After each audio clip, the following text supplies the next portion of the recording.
नमस्ते दोस्तों, मैं हूं गीत चतुर्वेदी और मैं आज यहाँ हूँ हिंद युग के स्टॉल पर दिल्ली में आयोजित राष्ट्रीय पुस्तक मेले में। और मेरे हाथ में इस समय है एक बेहद नायाब किताब। धूमिल हमारी भाषा के गौरव, हमारे सबसे बड़े कवियों में से एक और मेरे प्रिय कवियों में से एक, और उनकी ये एक बिल्कुल अद्भुत, बिल्कुल नायाब किताब है जो कि हिंद युग में प्रकाशन से आई है। और इसका शीर्षक भी अपने आप में अनूठा है, धूमिल एक ठेठ कवि। ये धूमिल की चुनिंदा कविताएं, उस तरह की चुनिंदा कविताएं जो कि ठेठ यानी मिट्टी से जुड़ी हुई हैं। संपादन किया है इसका डॉक्टर रत्नशंकर पांडेय ने, जो कि धूमिल के पुत्र हैं। और मेरे साथ इस समय यहाँ उपस्थित हैं श्रीकांत पांडेय, जो कि रत्नशंकर पांडेय जी के पुत्र हैं और धूमिल के पौत्र हैं। ऐसा कहें कि हमारे साथ मौजूद रहकर अब ये किताब के बारे में हम कुछ न कुछ चर्चा करेंगे। श्रीकांत जी, स्वागत है आपका। मुझे बताएं, ये किताब ऐसी क्या ख़ास है जो धूमिल पर मौजूद तमाम दूसरी किताबों से अलग बनती है? अ, किताब धूमिल एक ठेठ कवि अपने आप में एक धूमिल की जो सशक्त रचनाएं हैं उसको कहीं न कहीं एक प्लेटफॉर्म देती है। न सिर्फ कविताएं, क्योंकि धूमिल की जब हम बात करते हैं तो एक कवि के तौर पे बात करते हैं, लेकिन इस किताब में उनकी कविताओं के साथ साथ उनके कुछ गीत हैं जो शुरुआती दौर उन्होंने गीतों से किया। जी। तो गीत हैं, कुछ कहानियाँ हैं, हाँ, हाँ। कुछ लेख हैं जो वो लिखे उस समय पे, और संस्मरण है जो कि 3 अलग-अलग लोगों ने लिखा हुआ है। एक धूमिल जी के गांव से हैं, देवी शंकर सिंह जी उन्होंने लिखा है, काशीनाथ सिंह जी की है, नरेंद्र नीरव के। तो 3 अलग-अलग लोगों के 3 अलग-अलग संस्मरण हैं, गीत हैं, कहानियाँ हैं, लेख हैं। तो अपने आप में धूमिल की जो प्रचलित कहानियाँ हैं, कविताएँ हैं सॉरी, कविताएं, और हाँ, हाँ। कहानियाँ तो ऑफ कोर्स बहुत कम लोग जानते हैं कि वो कहानियाँ लिखते हाँ, थे, वो हाँ, हाँ। कहानियाँ भी इसमें हैं। हाँ, हाँ। तो अपने आप में एक समग्र के तौर पे ये कविता है। हाँ, हाँ। तो जो धूमिल को जानना चाहते हैं, समझना चाहते हैं, उनकी लेखनी को जानना चाहते हैं, मेरे हिसाब से ये किताब उनके लिए एक परफेक्ट किताब होगी कि यहाँ से वो अपनी यात्रा, धूमिल की यात्रा शुरू करें। धूमिल एक खाँटी कवि थे, जी, खाँटी जी, इंसान थे, और जी। इस किताब में नाम भी यही है कि एक हाँ, ठेठ ठेठ कवि। कवि है। जी। मुझे और आपकी नसों में जो है वो धूमिल का खून बह रहा है। ये हम लोगों का एक सौभाग्य भी कि आप हमारे साथ में इस समय हैं। तो मुझे कुछ बताएं कि वो जो खाँटीपन है, आपने अपने घर परिवार में उस देशजपन के किस्से सुने होंगे, संस्मरण होंगे कुछ, हमारे दर्शकों को बताएं ज़रा। संस्मरण तो ऐसे बहुत से आ जाते हैं ज़हन में जब बात हाँ, आती हाँ, है, हाँ। क्योंकि संस्मरण ही सुनते बड़े हुए हैं। और 75 में जब पितामह का देहांत हुआ तो पिताजी मात्र 14 साल के थे। तो यूँ कहें कि धूमिल जी को देखा नहीं, लेकिन उनके साथ के जो लोग रहे हैं, उनके संस्मरण सुनते हुए, हुँ, हुँ।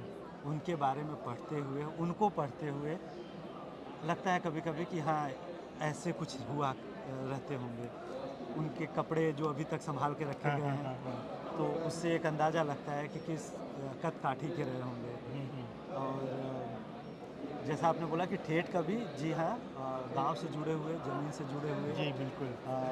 कवि मिट्टी रहे से हैं, जुड़े हुए मिट्टी से अपनी। जुड़े हुए रहे हुँ, हैं। हुँ। और संस्मरण के तौर पे इतना कहूँगा कि सुदामा पांडे और धूमिल दोनों पर्सनैलिटी अलग-अलग थे।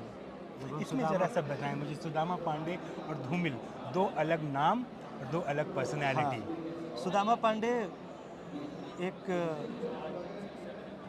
आम आदमी जो अपने दिनचर्या को चलाने के लिए कोई सरकारी नौकरी करते हों, हुँ, हुँ।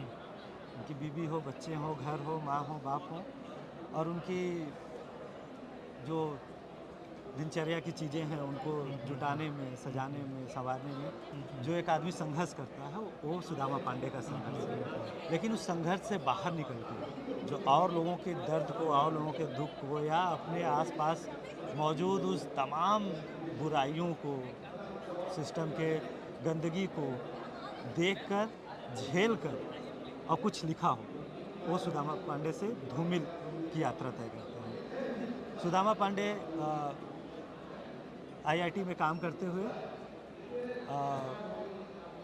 बनारस से खियोली की यात्रा साइकिल पर करते हुँ, हैं, हुँ, लेकिन हुँ। उस यात्रा के दौरान जो तकलीफ़ होती है, जो कठिनाइयाँ होती हैं, उसे जो समझता है वो धूमिल समझते हैं। क्या बात है! क्या बात है! तो एक संस्मरण याद आता है कि पितामह ये बोलते थे कि धूमिल का नाम कोई यूज़ नहीं करेगा घर के लोग, क्योंकि घर के लिए मैं सुदामा पांडे हूँ। अच्छा, और आप लोग अगर किसी के रिश्तेदार हैं तो सुदामा पांडे के रिश्तेदार हैं, धूमिल के रिश्तेदार नहीं हैं। क्या बात है। तो उनके छोटे भाई दादाजी, अब वो भी दुनिया में नहीं रहे, हाँ, हाँ, कन्हैया शंकर पांडे, हाँ, हाँ। उन्होंने अपने स्कूल में किसी काम के लिए धूमिल का नाम यूज़ किया। मैं धूमिल का छोटा भाई हूँ।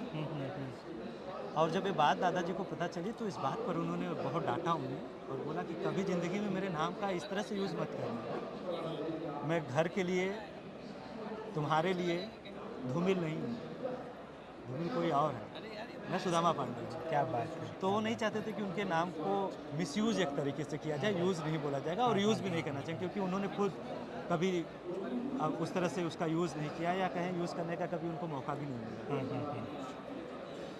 72 में उनकी पहली कविता संग्रह आई, संसद से सड़क तक। आज 50 साल हो गए हैं कविता संग्रह को। तो मुझे लगता है हिंदी कविताओं में, कहानियों में, हिंदी साहित्य में 50 साल तक प्रकाशन में बने रहने वाली कविताओं की जो किताब है उसमें बहुत कम ही किताबें होंगी। संसद से सड़क तक उसमें एक है। तो 72 में किताब आई है, बहुत कम लोगों को पता चला कि सुदामा पांडे ही धूमिल है और धूमिल ही सुदामा पांडे है। गांव वालों को भी जब उनके ना रहने पे समाचार मिला और राष्ट्रीय शोक में स्कूल और कॉलेज बंद हुए, तब गांव को पता चला कि यही धूमिल है, यही सुदामा पांडे। अरे, क्योंकि जब शव यात्रा लखनऊ में किंग जॉर्ज मेडिकल कॉलेज में जब देहांत हुआ और ब्रेन ट्यूमर का ऑपरेशन सक्सेसफुल नहीं हुआ, उसके बाद जब वो रास्ते से घर की तरफ आए और शोक में स्कूल कॉलेजेस चीज़ें बंद होने लगी, तब लोगों को पता चला कि धूमिल ही सुदामा पांडे हैं, या हम जिसके साथ रहते थे वो एक कवि है। तो इस तरह की कुछ ज़िंदगी रही है। क्या बात है। और अपने आप में कभी कभी बहुत ही आश्चर्य होता है कि जब कवि या लेखक या कोई नाम के लिए लिखते हैं तो वहाँ पे एक आदमी अपने आप को गुमनामी में रखते हुए किस तरह से, जबकि इतना नामी। हाँ, क्योंकि उसी समय जब 72 में किताब आई तो बहुत प्रचलित किताब हुई, बहुत ही पढ़ी गई किताब, आलोचना भी बहुत हुई, बहुत सी अच्छी और बुरी दोनों प्रतिक्रियाएं मिली उनके शब्दों को लेकर, उनके सिलेक्शन को लेकर, जो शब्दों का सिलेक्शन है लेकर। लेकिन किस तरह से एक आदमी अपने आप को गुमनामी में ही रख के कविताओं को लिखना ज़्यादा सार्थक समझा और लोगों को बताया नहीं कि सुदामा पांडे ही मैं हूँ और धूमिल ही मैं। ये अद्भुत गुण है ये। मुझे एक बात, जैसे अभी आपने धूमिल अपनी कविताओं में काव्य कला के प्रति, समाज के प्रति बेहद निर्भीक हैं, बेहद ईमानदार हैं। जी।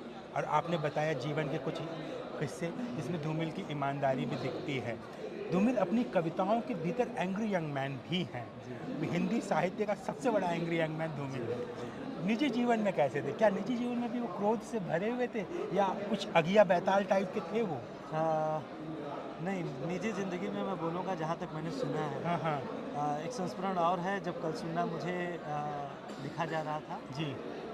तो पितामह के कुछ दोस्त लोग जब गांव आने लगे तो गांव के रास्ते में एक नदी है जिसे पार करना पड़ता है। तो उसका नदी का जो नाव का जो मल्हार है वो नाव में बैठा हुआ है और उनके दोस्त आ रहे हैं, और जब बीच में नाव पहुंचती है तो उनके दोस्त पूछते हैं कि इतना उदास क्यों हो, तुम्हारा नाम क्या है और इतने उदास क्यों हो? क्योंकि उन्होंने पता पूछा था कि मुझे धूमिल के घर जाना, सुदामा पांडे के, और क्या तुम मुझे नाव से उस तरफ ले जाओगे? तो बोले हाँ। तो नाविक रोने लगा, बोला हम लोगों के जो खेवनहार थे वो नहीं रहे। तो कविताओं में गुस्सा था, और गुस्सा कहीं ना कहीं जो सिस्टम के अगेंस्ट जाके, जो सिस्टम से जो बेरोजगारी है, जो उस समय की सबसे बड़ी समस्या हुआ करती थी, जो एक मोह भंग आज़ादी का हुआ है, वो उनकी कविताओं में झलकता है। लेकिन जैसा मैंने आपको बोला कि सुदामा पांडे और धूमिल दोनों अलग हैं, तो खास ज़िंदगी जो अपने लोगों के साथ ज़िंदगी, वो धूमिल की ज़िंदगी है, सुदामा पांडे की ज़िंदगी है। उसमें वो एकदम गंवई है, वो किसान है, वो फरसा और कुदार लेकर खेत में काम करने वाले, बैल से खेत को जोतने वाले किसान हैं। साइकिल से 20 किलोमीटर गर्मियों में, ठंडियों में, बरसात में नदी को पार कर कर अपने ऑफिस जाने वाले और ऑफिस में 9 to 6 काम करने वाले एक आदमी है। लेकिन वो जो परेशानियों से गुजरते हैं, जब वो धूमिल बनते हैं तो वो गुस्सा, तब वो व्याकुलता, तब वो छटपटाहट उनकी कविताओं में आता क्या है। बात है। निजी ज़िंदगी में वो एकदम ऐसे नहीं होते, बहुत सौम्य, बहुत सीधे और बहुत सरल। हाँ, लेकिन जब गुस्सा होता था हाँ, तो शायद उनका गुस्सा बहुत अच्छा, ज़बरदस्त होता अच्छा, था। ऐसा अच्छा, लोग अच्छा, बोलते थे कि उनके गुस्से से लोगों को डर लगता था। घर में घर में नहीं, घर में डरने वाला ऐसा कोई पिताजी, मेरी आपके पिताजी, मेरे क्योंकि पिताजी वो तो वो जनरेशन भी वही है ना कि जहाँ हाँ। फादर के साथ बहुत ज़्यादा इंटीमेसी नहीं होती थी, या नहीं, थोड़ा सा नहीं, एक पिताजी को भी बहुत कम संस्मरण इसलिए याद है क्योंकि जैसा आपने बताया ना कि हाँ, हाँ, हाँ। पिता-पुत्र का संबंध हाँ, हाँ। उस समय उतना वो नहीं होता हाँ, था। हाँ, हाँ, हाँ। तो वो भी शायद जब पिताजी बताते हैं कि जब आते थे, हाँ, हाँ, हाँ। तो शरारतें कम हो जाती थी बच्चों की अच्छा। क्योंकि पिताजी आए हैं, ऐसा करके। लेकिन जब कुछ उन लोगों के लिए चीज़ें लाते थे हाँ, हाँ, हाँ। खाने के लिए, तोहफ़े या पहनने के उपहार, लिए, हाँ। तो वो लोग बहुत खुश होते, आते थे, लेते थे और चले जाते थे। आज की जनरेशन की तरह नहीं था कि पास में बैठते हाँ, और हाँ, कुछ हाँ। कहीं-कहीं उनको इसको लगता है हाँ। पिताजी को भी लगता है और पितामह को भी लगा कि हाँ, हाँ। बच्चे हैं और कविताओं में भी बहुत जगह उन्होंने लिखा है कि खेलते हैं और किस तरह से। तो शायद 70-72 के दौर में एक पिता-पुत्र का जिस तरह से संबंध होता है, जिसमें एक डर होता था, एक रिस्पेक्ट होता था और एक बहुत एक सम्मानजनक दूरी भी दूरी होती होती थी। थी। हाँ, हाँ। तो वो रहती वो थी रहती थी और वो उसमें। डर रहता था। जो हम लोगों की पीढ़ियाँ धीरे-धीरे आते-आते ख़त्म हो रही है उधर, लेकिन वो चीज़ें थी। मेरी दादी को कभी नहीं पता था कि वो कितने बड़े लेखक हैं। हाँ, वो उनसे उसी तरह पेश आती थी जैसे वो अपने जैसे बेटे के साथ। कोई एक आम आदमी के साथ पेश आ रही है, तो उनको ज़्यादा कुछ हो नहीं क्या रहा बात था है, इस क्या समय। बात है, क्या बात है। मुझे तो धूमिल के बारे में जान करके और आपसे मिल करके इतनी खुशी हुई, इतना अच्छा लगा मुझे। और ये इस किताब पे नज़र पड़ते ही मैंने सबसे पहले इस किताब को जो है अपने अपने पास रख लिया, इस किताब को ले लिया मैंने अपने लिए। ये इतनी अनमोल, इतनी मूल्यवान किताब है ये। इसमें एक कविता पाठ आपके द्वारा अच्छा ठीक है, मैं बिल्कुल करता हूँ मैं। मुझे और जो आप देख लीजिए